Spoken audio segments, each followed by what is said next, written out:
If you are thinking about moving to Phoenix, Arizona, well, this video, we're going to talk about the top 7 things that us Phoenix people like to do for fun. Because guess what? It's not the same thing that tourists do. It's what locals do. So make sure you stick around and, well, I got my coffee at this favorite little shop, so I'm ready to go.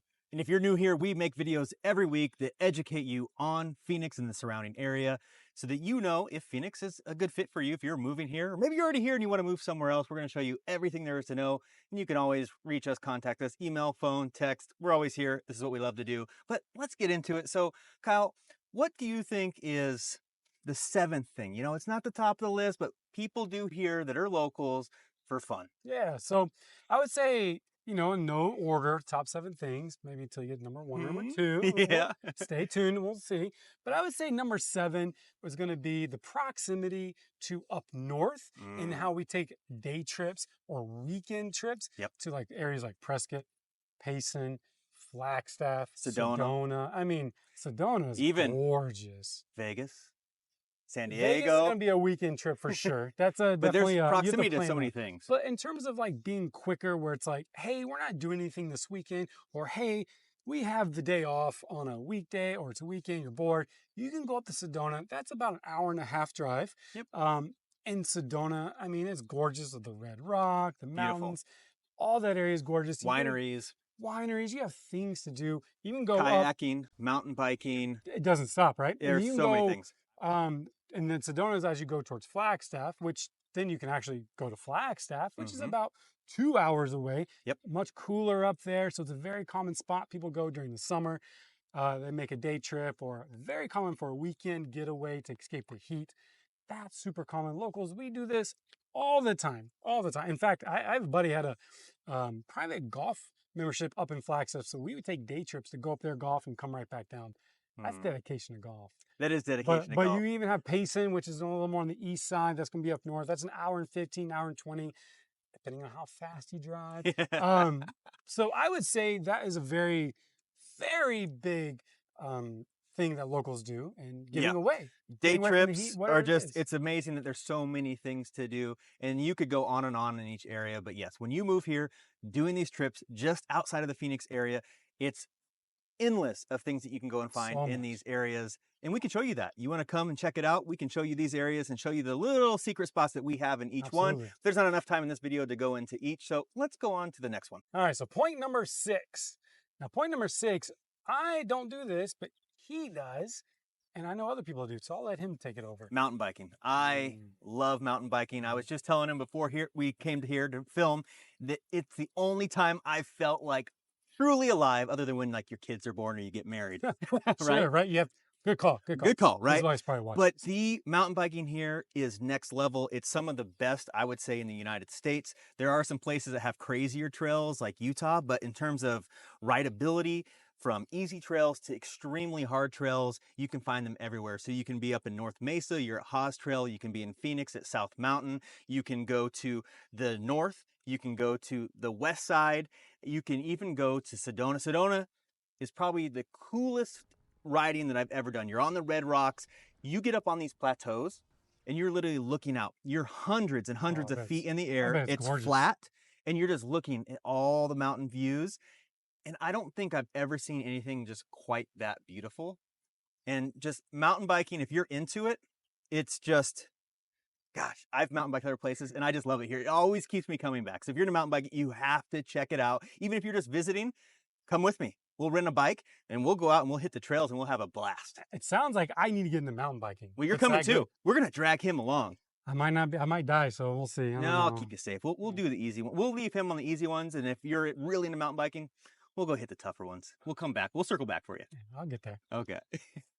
All right. So mountain biking, I would say to piggyback on this would be hiking. Yeah. You're a little bit more into hiking than I am. So what are your favorite trails? What do people need to know about hiking in the Phoenix area? So clearly anyone who has heard of Phoenix or has been to Phoenix, you know hiking is huge here, right? There's trails everywhere you go. But what the coolest thing about hiking in Phoenix is that you don't have to go to the outskirts. You don't have to drive an hour to go hit those trails. You can literally go sometimes a couple miles from where you live. In fact, where I live, kind of that north central Phoenix area, I don't even have to go a mile and a half to get to Dreaming Drum. And that dreamy draw area breaks up central Phoenix, north central Phoenix to North Phoenix. And it's gorgeous. So it's like this huge preserve, lots of trails. Right. It's right there. And we've shot some videos there. So yeah. after this one, you should go check those out next. And that's how cool it is, right? So you have South Mountain, like he talked about, mountain biking. Hiking there is very, very popular. That was the first trail when we moved here when I was a kid. They have trails for all different levels, right? It's another big preserve. And then you can also go on the outskirts, like Tortilla Flats, which is out in kind of like Mesa out east, a little harder, kind of get a little more serene, get away from the hustle and bustle. Right. But that's the thing with locals is we have different trails. If we want to get away from everything, we can go to those outskirt trails, or we can stay in, right? We can go something that's within us, right? Camelback Mountain, that's a very popular one. Very and popular. It literally is in the middle of the city. So that to me is what. And there's something to note about hiking and biking is it's year round. Even when it's 118 degrees, if you're an early riser and you get up at 4 a.m., you can go and hit the trails before it gets so incredibly hot, before the sun comes up or just as the sun's coming up. And I bike, and I'm sure you hike year round, even in the summer. Yeah. But when you're like right now, like if you're watching this, it might be a different time of year. But for us, as this video is being filmed, this is the winter time. Perfect. And it is absolutely perfect to go out because trails are buzzing right now. It's a little chilly in the morning when you start, but then once you start to get sweating, you know, like you really don't even sweat that much. It's just like the perfect temperature. Yeah, trails are buzzing right now. Everyone is out and about trying to hit those trails because it's beautiful. And I would say real quick, if you are new to Phoenix or if you move here, do be careful hiking in the summer in the middle of the heat. Yes. Like you said, get up at 4 or 5 in the morning unless you're professional, because we deal a lot of out-of-town people coming here to hike in the middle of the summer, and usually you have to get rescued. There's plenty of stories I don't want to get into where they have to get rescued. They didn't realize just how hot it gets, how much water you need. Yeah, so go early sunstroke. Morning, so yeah, go in the morning. Just make sure you're a seasoned pro. You're a seasoned pro like us. Like we've lived here for so long. We know when and not to go. Yeah, and definitely what our hiking. Hiking is an absolute must. 100%. Point number 4 is the botanical gardens and the zoo. So the other things we talked about, they are family friendly, but this is very family friendly. Is these places are a lot of fun. And have you taken your little ones to the zoo yet? I have not actually, but they are little. She's now 20 months, right? 21 months. We're in that phase, trying to get her to go anywhere without having a meltdown. But we're getting close. And the Phoenix Zoo is high on my list because the Phoenix Zoo, to get there and go, that's nice paved trails. It's not super huge, but you can take your kids there. You can walk around, especially when the weather's like this. Right. They get to see all the animals. My little girl's going to flip when she sees monkeys. And mine have. You go there and they're just like, ooh, ooh, ooh. And some of the coolest things is when you go into the bird cages, the birds are all around you. And you really feel like you're kind of in nature. Absolutely. And you can go in. They've done a good job there. Oh, they do. And in the reptiles, you're like kind of in the dark, and it's almost like you're in a tunnel and you're looking at all the reptiles through the glass. And all those little things, the kids, I think, almost enjoy more than seeing the big animals. Oh, the giraffes. Oh, yeah. Have you ever fed the giraffes the leaves? Long time ago. But kids will love that. So the giraffes will stick their head over. You can grab the leaves and they'll take their tongue, they wrap it around, and they pull that leaf out of your hands, and the kids just eat it up. My girl's going to flip when she sees that. Yep. And the one cool thing to know about the Phoenix Zoo, and this will also go with the botanical gardens like we're about to talk about, is you can actually get a year pass. Okay? That's right. I don't know the updated number for the year pass, but it's not that expensive. That way, when families have young kids and they tend to go more often, you just buy a year pass, and that gets you the pass for a year. It just makes it easier to show up. And that way, you can show up, walk around. If your kid has a meltdown after 15, 20 minutes into it, you don't feel like you lost it. Whatever, you come back the next time, right? Exactly. You come back the next week or next month. So that is a very thing that locals do when they have the kids that age and they go a lot, you get the local pass. And that also goes into Botanical Gardens, which sits right next to it, all in that Papago Park area. Beautiful. Botanical Gardens is basically going to be a variety of desert plants and from all over the world too, not just here Phoenix, but you're going to have desert style plants and shrubs and just all of that stuff, right? From different deserts. So you get it's beautiful. That's one thing that people love to do when they have maybe kids here or there, but they love to do that when it's just like to enjoy the weather, to enjoy the outdoors, to enjoy the beautifulness of nature. So that is another thing you can do. Exactly. And if you're thinking about moving to the Phoenix area, We're here for you. This is what we do. We've helped hundreds of families move. So call us, email, text us, schedule a visit. Come out. We'll take you around and not just look at the houses, but we can show you the surrounding areas. So based off of the neighborhoods that you're looking at, let's also dig into the fun activities around there. And that's really what's going to separate you loving the house that you buy compared to, it's all right, is what you're going to do around that. So it's a very good point. You know, hit us up. We'd love to take you out.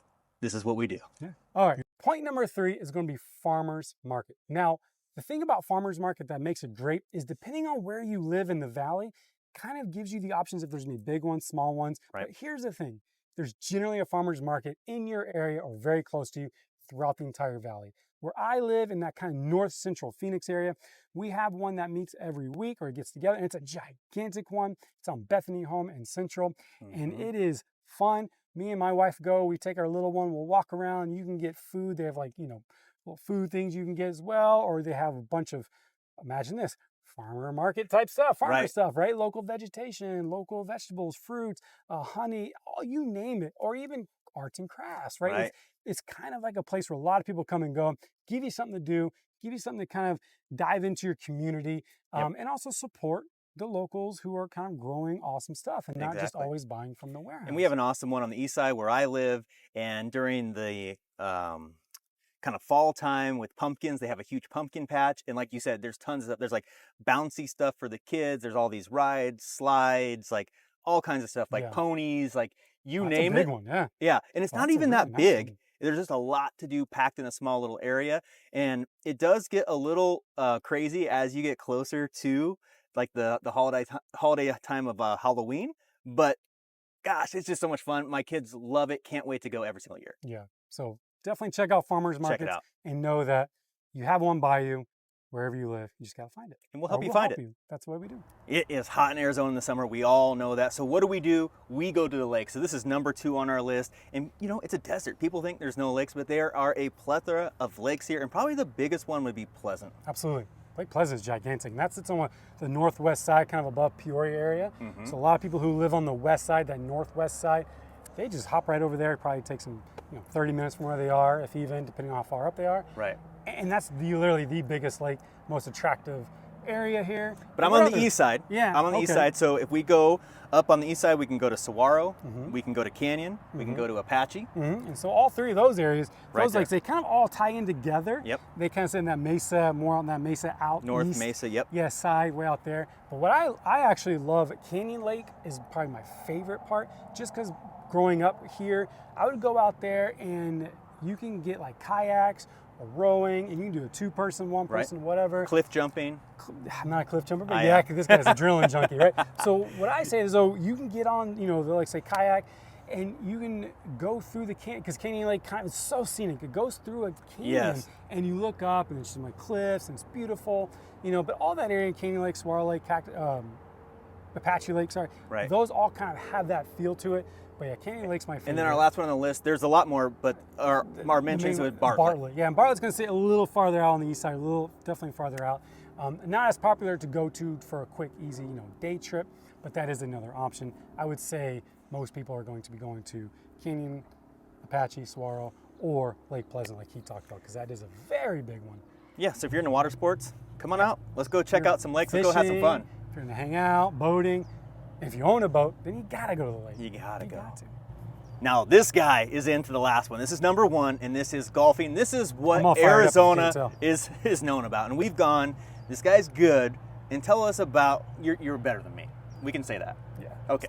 Still not good. So what do people need to know about golfing in the Phoenix area? Well, first off, I'm sure knowing that Phoenix is a golf mecca is probably nothing new, right? So yes, tourists come here, they golf from all over, they come here, but locals, we love it just as much. So this is probably the most common thing that we do with tourists, because you live in Phoenix, you have to love golf, right? And whether you're good or not, it depends on, it's all relative, right? We have so much options. Now, the thing with golfing in Phoenix is knowing where all the good spots are, right? Where all the, where is it worth it? So Phoenix, there's golf courses all over Phoenix. I mean, you can't go anywhere without there being a course. No matter what level you are, if you want an executive course, championship course, you're gonna find it. They're everywhere. What I always tell people is, if you move here and you love golf, you need to focus on that kind of North Scottsdale area. That to me has some of the best and highest end golf courses, both public and private, but definitely some public courses, right? And if you're like me, that's a waste of money. Yeah, you wouldn't do that. If you're not And golfing. so I like they wouldn't probably want you there. No, well, They'll be like, that's "Who not is that true. guy?" They'll let you come. I've gone, and I just swing away. And if you go with the right people, they don't care. You just play best ball. If you're into golf, you know what I'm talking about. But something to mention here is there's a lot of conglomerates of golf courses that you can actually buy a pass. And when you buy that pass, you can get discounts at all of the sister clubs. And then it means cheaper golf. It means that you can book on their app, and you can just get in faster. And let me mention, That's a great point. Yes, and it's not just one, there's multiple. And we can help you find it based off of the area if you're really into golf, so you can get those deals. And sometimes there's some really, really good courses that are on this. They may not be the North Scottsdale courses, but they're still really good. My favorite thing to do in the summertime is to get up, be the first one on the tee. I'll go to a small little course, I call it my local course, and I can get through 18, because we drive here. Nobody walks because it's hot. And in the summertime, I can get through it all in about 90 minutes. We just call it, we call it speed run. That's quick. Before work, we go out and we hit it. And so, I mean, you tell them, if they come out here, Absolutely. they got to come golf with us. You got to come golf. And obviously, when the weather's like this and it's wintertime, that's when it's going to be the busiest. That's when you're going to run into it's harder to get tee times, or it's just way more expensive. But again, if you love golf, you have to experience some of these courses during this time because it's pristine. Now, I personally don't mind playing in the middle of summer. I don't mind playing when it's 120 degree outside. I know a lot of people think I'm crazy. I've been here long enough. And kind of like what he said, if I can go out there at, let's say, 11 a.m. when it's like really hot, no one else is out there. And some courses, $10 for 18. Oh yeah, there's some 10, courses $15 for 18. super, super cheap. And you'll know why. But even the high-end courses, right? I know some really good courses. In fact, we're sitting here. Yeah, there's one right behind us. And this is right by my house. And this course is probably going to run you right now close to that $200 range, which I think is a little overpriced for this course. But it's a super nice course. However, is it that nice? I don't know. But come summertime, I used to come here and play for about $30, $40. And that way, it's a nice course. And I get to be out here when it's not crazy busy, not crazy expensive. I can put my AirPods in if I'm by myself. And I have a lot of fun just sweating it out. But there's so much to do when it comes to golfing. That's why it's number one. I don't think that's a surprise to anyone. No. I mean, we're known for golf. So if you come out here and you love golf, let us know and we'll tell you where to go. And you don't got to be good. Come hack away with me, or if you're great, you can go with Kyle. Let's do it. Reach out. Let's go play some golf. Okay, so that pretty much is the synopsis of some of the best things that locals do here in Phoenix and kind of what's a little different than what tourists do, right? So if you have any questions or want to know what to Kyle, do... because you know we like to party. Yeah, we like to No, party, we're right? family men, but we do like to have fun. Well, we like to party by golfing, right? Yeah. When we get to our age, the things we do, that's our party, right? But anyway, the point is, if you need to know more about what to do out here, for us to teach you, to show you around, not only just the housing and moving here, but also Am I throwing you what to do. He is throwing me off. That's what we're here for. So definitely reach out to us, give us a call, give us an email. Anything else these people need to know about what we do? Yeah. If you like this video, watch the one over Kyle's face next. This one again. Yeah. And his head. Oh, there we go. That sun's getting there. Woo!